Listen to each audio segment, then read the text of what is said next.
Afi pardon est-ce que mën nga taxaw 3 minutes.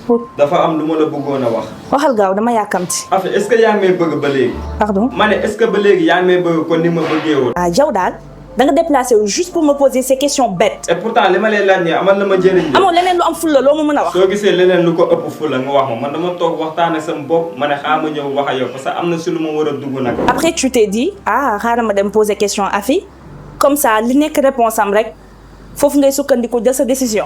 ah oui bien sûr vaut mieux ma laaj la ba pare ma soog a jël sama décision bu ma bëgg a jël.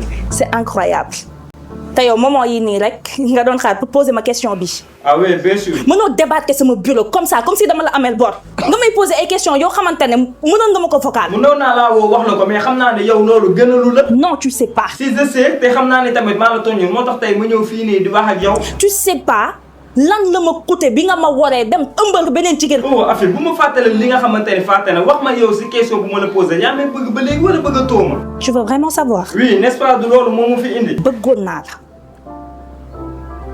vraiment mais jeex na. su ma la déggee da nga bëgg a wax ni carrément maa ngi yow suñu diggante jeex na quoi. man Afi Sall duma bokkati sa vie.